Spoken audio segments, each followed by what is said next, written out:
Yep. Okay, and at this time, I'd like to call to order the August 23rd, 2023 special meeting of the Royal Oak Downtown Development Authority. At this time would be the normal time for public comment. Seeing nobody here for that, we will close public comment and move on to the agenda items. Item number 3, approval of revised meeting minutes from July 19, 2023. Briefly, I'll touch on a couple of items. Item 3, approval of the minutes, originally for June 21st. The title in it reference to May's meeting, so you'll see that highlighted in yellow. Item 5, under the facade grant application, it actually didn't include the actual resolution, just the mover second and unanimous approval. And then the reports portion was left off as well. So those highlighted items are the corrections. I'll make a motion to approve. Motion by Director Keith. Second by Director Yazbek. Any questions for Mr. Twing? Seeing none, I'll call for the vote. All those in favor? Aye. Opposed? Motion passes. Okay, our next item is the third amendment to the Fourth Restated Festival Agreement. Mr. Twing, you want to at least get us started here? Certainly. What you have is cover memo, and then you have 2 communications that went to the City Commission at their meeting of the 21st of August, where they approved 2 items. One was the third amendment to the Fourth Restated Arts, Beats, and Eats Festival Agreement. The DDA is party to that agreement, so you have a copy of it attached to attachment A, as they saw it. So it's on starts on page 5 of your document. I think you see it displayed on the screen. It covers different sections of the agreement dealing with nonprofit, community organization, proceeds and payouts. The item of interest to DDA is really the second part of it, section 4F, where you're increasing your sponsorship fee from $100,000 to $150,000. It also sets the payment schedule of that as being the first one for each event would be March 15th and July 15th. Those 2 have occurred for the current year event 2023. The final payment, if you approved it, would occur September 25th of this year for $50,000, and then it would cover next year's event as well, 2024, and have that payment schedule. Section 4I deals with the parking fee charged to park. That's the second item that there's also a second resolution where the City Commission increased that outside of the agreement as well. The last portion of the agreement that was changed has to do with what Arts, Beats, and Eats charges for access to the event.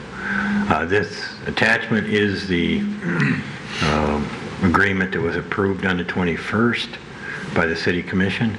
It's in front of you as a party to that agreement to consider it as well. There is a suggested resolution to approve it, and then there's also a second resolution to approve the change in the charge for parking it during the event.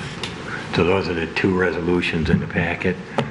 If there's questions, I'll attempt to address them. Questions for Mr. Twing?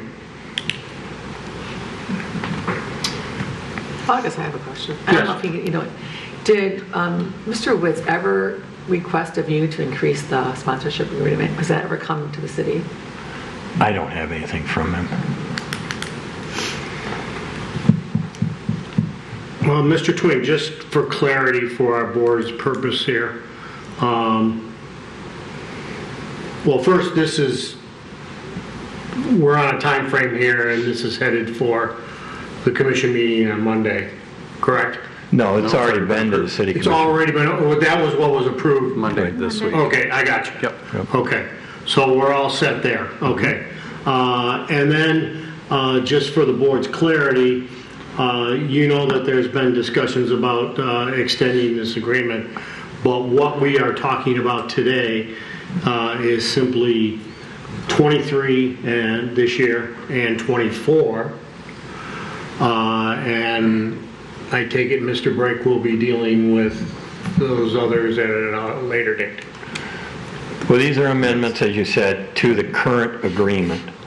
If there's a new agreement negotiated, that'll come back to you at some point in the future. Correct. These are simply amendments to the current agreement that runs through 2020. Okay, I just wanted to make sure the board was clear on the time frame here and the what years we were discussing here. Right.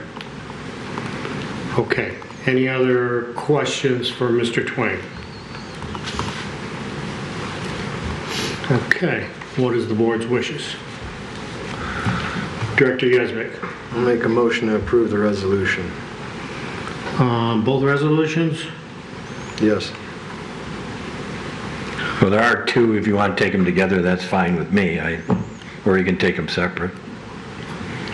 What's your wishes, Director? Both resolutions. Could we have discussion? Yeah, we will as soon as I get a second. You need a second. I'll second both resolutions. Okay. I have a motion by Director Yazbek, seconded by Director Van Ness. Now's the time for discussion. Yeah, I just think it's really unusual that a DDA board member volunteers to increase the sponsorship. I go to all the meetings, I never heard Mr. Witz request additional funding of $50,000. And it was brought up by Mr. Yazbek to increase the funding. And this is Mr. Witz's business. So he's a event promoter, and we just voluntarily decided to increase it 50%. I find that highly unusual. I've been on this board for many years. I've never seen anything like this. Okay. Anything else? Yes. I just want to make a note that I'll be voting nay on it because I did not support the increase in the sponsorship the first time it came to us. So for the record. Okay. I do not support it in the increase in the sponsorship prior, so therefore I will not be supporting this. All righty. Thank you for that. Any other comments? Director Yazbek. And just for the record, I don't think I was the one that made the motion. Okay. So how did it get here? Mr. Witz never made it. Somebody else made the motion. And I was at the meeting last Wednesday. It was clearly you, but it's all right. It doesn't make a difference. I think it's a really unusual way of doing business as a city, that this has come to us, that he never requested additional funding, and we're voluntarily giving it to him in a time where we're all struggling, especially the businesses in Washington with this crazy parking, where I would love to see that money go to. We're using our attorney to fight this parking system that we have. But we're using it for a 4-day festival that shuts the city down for an entire week.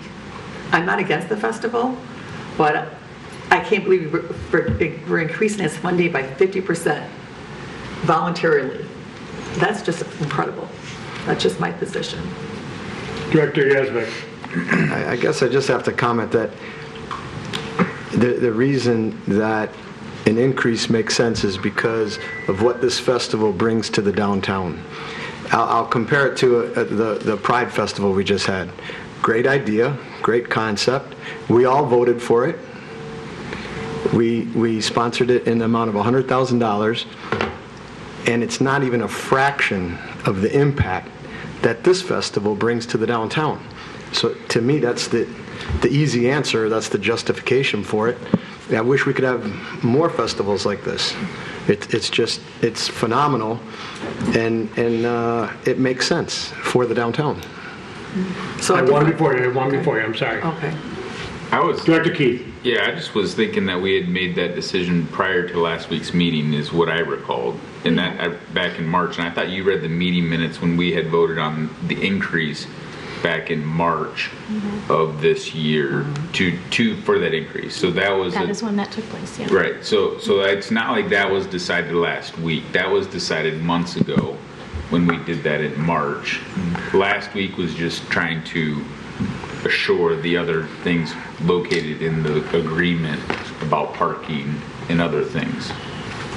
So I just wanted to make sure that in my mind it was straight, because But just for clarity, a copy of the resolution from May 17, 2003 is in your packet on this. Starts on the first page and runs through the second. That's the only motion that was made by the board, and it addresses several items, and it does include an allocation increase in the sponsorship to $150,000.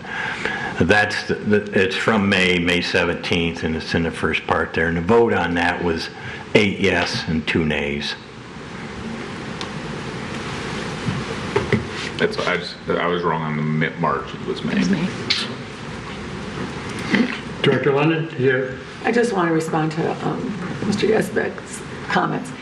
A festival like this is great to have once a year, but you want more of them. I pay rent, whether my store has to be closed for an event or not. So the more events may be great for a bar and restaurant, but it destroys a hair salon, a yoga studio, retail. All those auxiliary businesses that exist in a downtown to be vibrant do not do well. So you just can't have constantly having festivals to stimulate your economy. Your bar should stand on its own. It should be a plus to have a festival for a boost in business, but it can't sustain itself that way. You should have a great bar, and people want to go there because it's a Tuesday night, not because you have Arts, Beats, and Eats. Because you're going to destroy the rest of the downtown. I have to pay rent, I have to pay my staff for a festival that just to mind my store and to stop shoplifting, not because I have customers. My store did 25% more business in 2020 when he was shut down because of COVID. And when Mr. Dunson said, you've been closed anyways, I may have been closed anyways on Sundays and Mondays of Labor Day weekend, but I certainly was open Tuesday, Wednesday, Thursday, Friday, Saturday. All those days, my store is dead starting Wednesday when they start shutting down the streets. But I still have a staff, I still pay rent, I still pay taxes. I'm not against the festival. I know it comes out like I'm against Arts, Beats, and Eats. I'm just against constantly giving him money when it's his business to generate sponsorship. And Pride Fest is case in point. Do I think we should give him $100,000 next year? No, he promised to get more sponsorship next year. And he should. Same with Arts, Beats, and Eats. It shouldn't be funded by the city. It should be, it's his job, it's his business to promote his company, to get sponsorship for him to make a living. Okay. Just one Dr. Yeswick. One final thought. I'm not commenting on any particular business, bars, restaurants versus retail versus salon. Our job, not anybody else's job, our job is to bring people to the downtown. When we can use this festival to bring 300,000, 350,000 people, whatever it is, to the downtown, our job, we're doing our job. So then, once the people are down here, it's incumbent on every business to figure out a way to benefit from all that exposure, all those people in the downtown. That's on us, and we have to figure out a way to do it. And I know we've helped last year, the last couple of years with these downtown dollars. I think they've been effective. So it's our job as a DDA to bring the people down, and if we can funnel the people in to all the businesses, I think that's the goal as well. That's the goal of us, not to support any particular business, but to bring people downtown. Director Dunstan. I had a question about, it's in the commission letter from the 17th, about nonprofit sharing percentages. I'm not sure. Yeah, I don't know. I know Mr. Witz is here. I'm not sure I understand. Maybe he could explain. Are you talking about the wording in the contract? No, I'm just trying to understand it. It's changed. It looks like it's going up, but I just want to try to understand how that works. Okay. Mr. Woods, would you be willing to come up here and try and answer Mr. Dunstan's question? So in regard to the nonprofits, in 2018-19, we had a ticketing system. The nonprofits were responsible for providing all of the volunteers, both taking money and those that make the drinks. So in 2021, we switched to a program where we had to provide the cashiers. We went to a cash program, and at that point, the volunteers were providing less resources, and it wasn't in our agreement with the city that they would get gratuities, because there really weren't technically gratuities.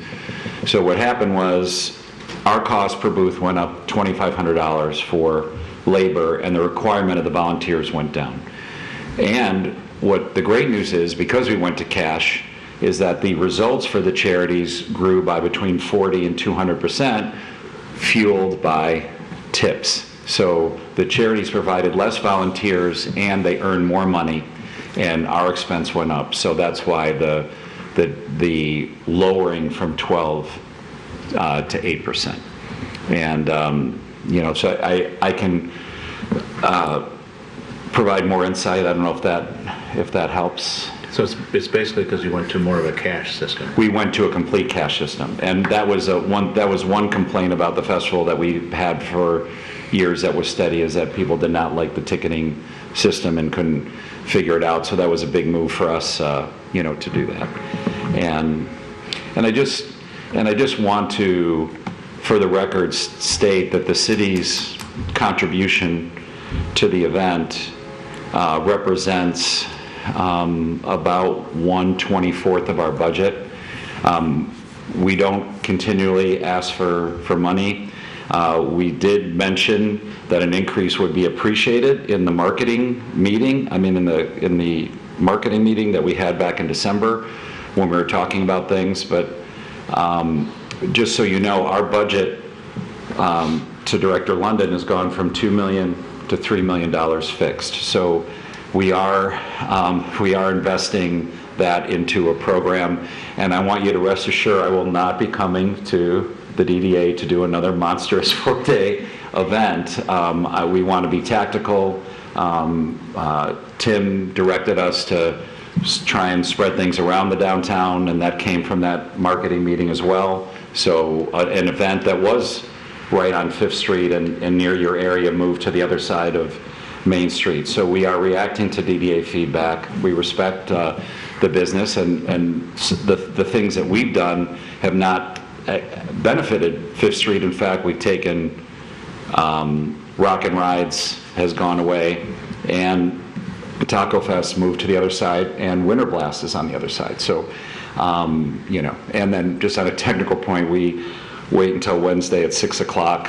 Tuesday's open, we don't take parking, and Wednesday until 6 we don't. So I just want to, while I'm up here, state for the record that the funds that we are using are going toward a budget. Our national music has gone from $450,000 to $600,000, maybe $400,000 to $600,000 during the course of the agreement. Our budget has gone up, and we are committed to bring people to the downtown, and most importantly, to the point about Pride Fest, we are bringing in other sponsors. We are bringing in a lot of other people. We leverage the DDA's money to bring in probably 14 to 15 times that in sponsorship and invest into a program that benefits things. So I just wanted to state a few things for the need of the funds, as well as the fact that we do bring in other sponsors, and the fact that we are not going to be presenting another 4-day big event, that we want to be tactical and help the DDA out. And this year we are working on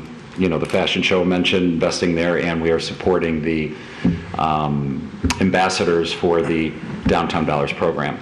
And we are grateful that this is being considered and available if there are any other questions. So, thank you. Thank you.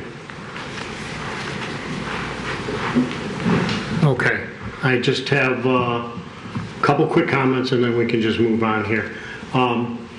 I think it's important to mention that I believe our entire board, who works immensely great together, is all acutely aware of the concerns that are brought to the table.